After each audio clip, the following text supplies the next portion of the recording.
So people talk about getting into a flow state, and you have likely experienced that in your life, whether through sports or playing an instrument or participating in some kind of activity that you're really, really good at, where basically, as far as I understand it, things kind of stand still, or the thoughts stop racing through your mind and you're completely focused on what it is that you're doing in front of you.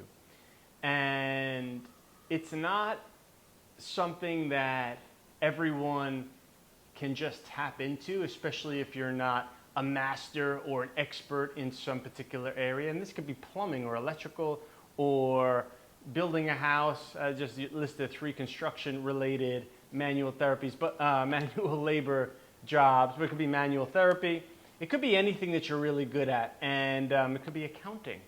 But people think that they need to do something wild to tap into it, and I kind of want to demystify this idea of, energy flow and how it relates in Chinese culture, Chinese martial arts, Chinese medicine as qi. Now, qi, in my experience growing up in the New York City metropolitan area, was not part of your normal vernacular, okay? It's not something that you heard unless you lived down in Chinatown or you had Chinese families around you. I mean, we all did to some degree, but it just wasn't part of the day-to-day. And for most people, in my experience, thinking of the word qi is kind of woo-woo. It's hocus pocus, baloney, it doesn't exist.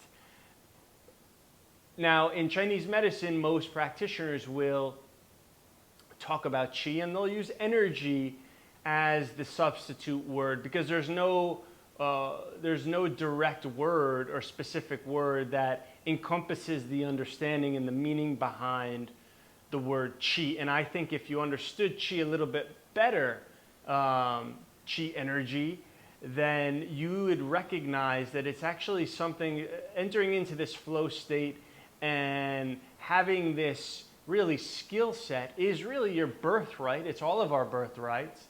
And it's something that I want to help you understand so you can have a better experience moving through life. Now, I have a couple of notes here which I'm going to be looking at throughout.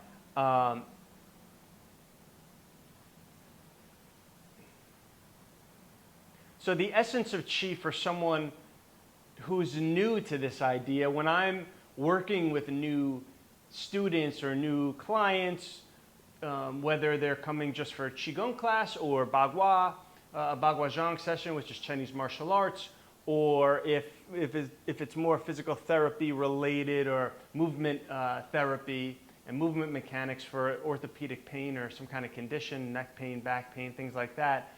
What I tell people in the beginning is to think of qi as internal activity. Because in Chinese culture, and a very simple way to think about this is qi really kind of permeates all of life and everything within the universe and life. And I say universe, I just mean everything in life as we know it here on planet Earth. And if you're a more spiritual minded kind of person, then you can think of life beyond just planet Earth. But everything from this t-shirt would have some qi to, or my body. Our bodies, I think, is a better substitute. This is a condensed version of qi. And then there's a spectrum.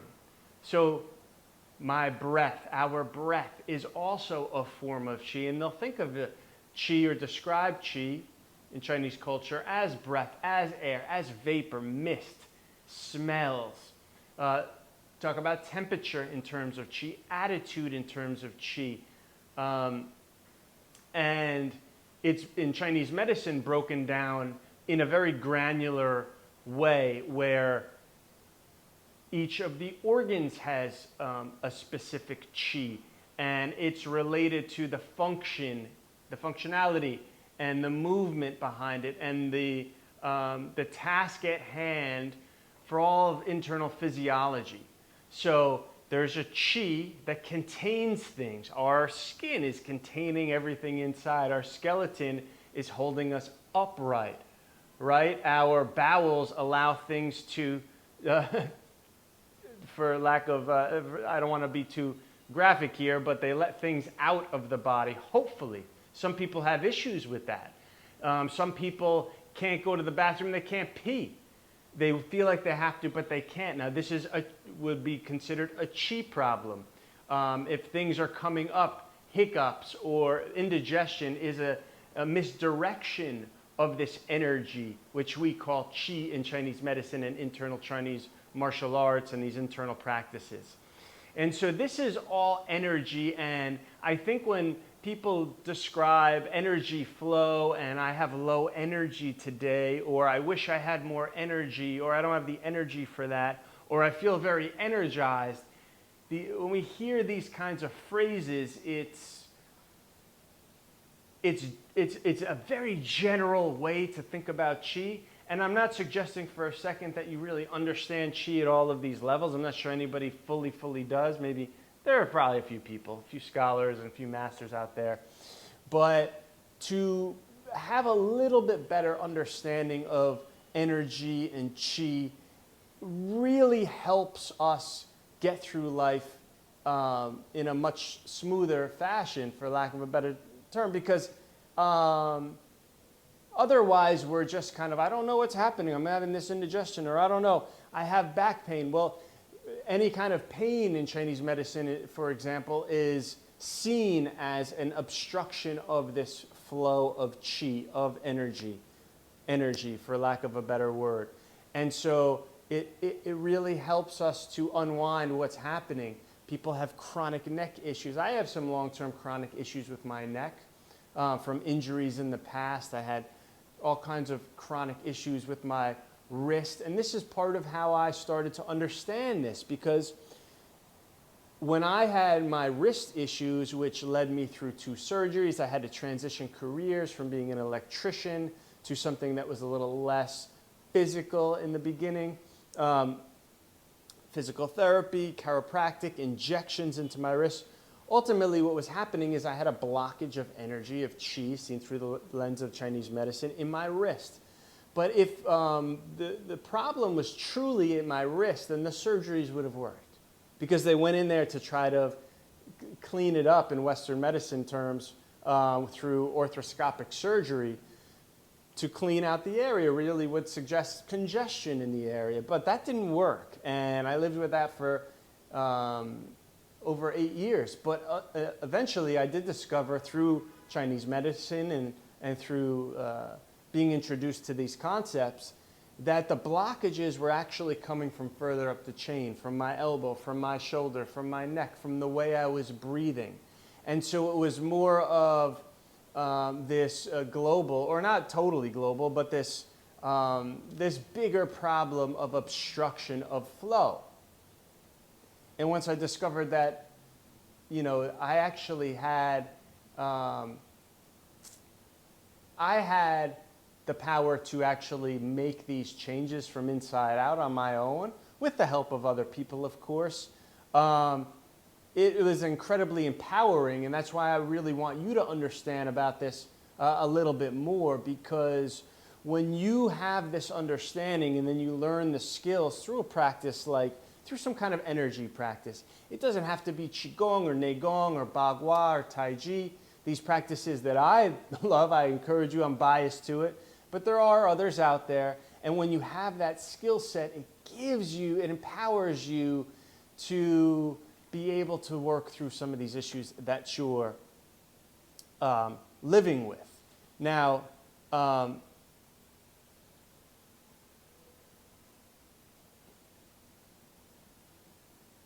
the way that some of these energy practices help us move through and unclog these kinks, because energy, an analogy for it, for energy and how it flows through your body, qi, through these channels, they call them meridians, channels, throughout the body. In Chinese medicine, an acupuncturist or a Tui Na practitioner, an herbalist, is trying to help course this, how to help to move and balance this flow and harmonize the flow of qi, of energy.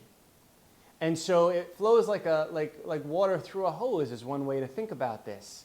And so if we kink the hose at any point along the hose, it's going to affect how the water sprays out of the end of the hose.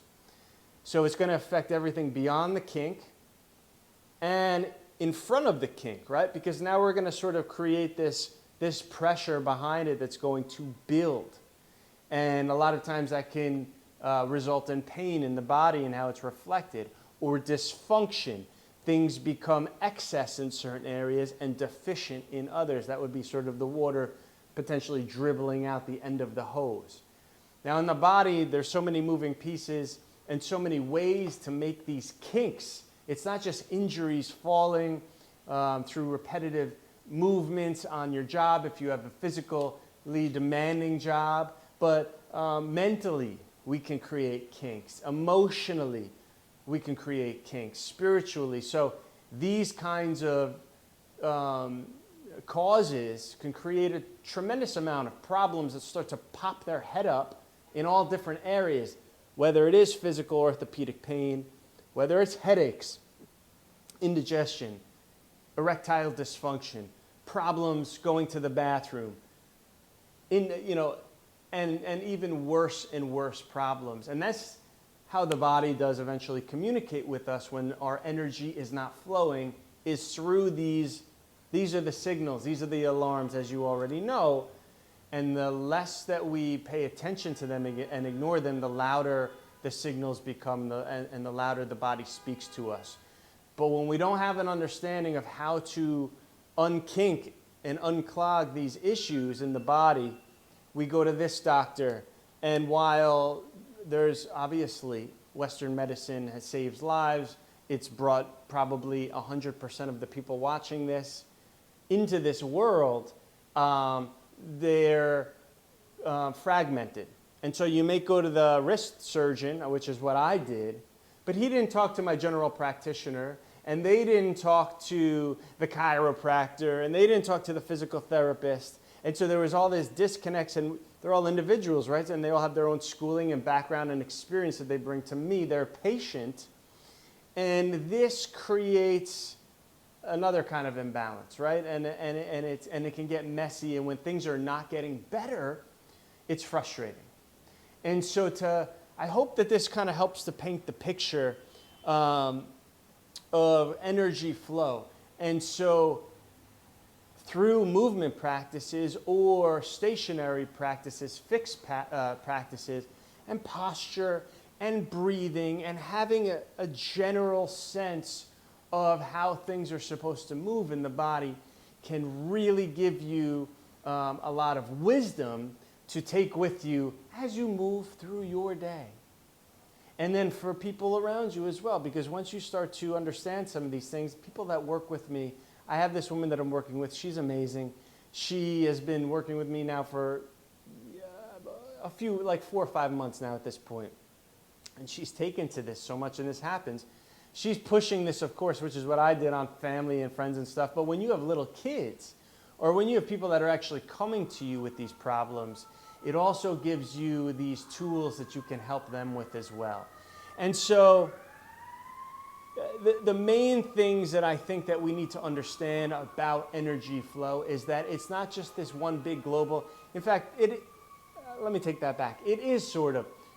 In Chinese philosophy and Chinese medicine, there is this one qi, this one energy, this big energy, if that's what we're going to call it.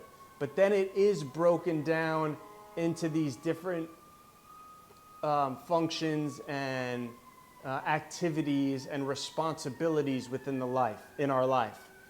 And so to have that understanding that, this overall energy isn't different than this energy, the pain that you might be feeling in your shoulder or your hip or your low back, that they're related in a big way, but also we need to understand how to open up this smaller section of energy flow so we can then tap into this greater source of energy flow, which is where I think a lot of us start to feel this flow state.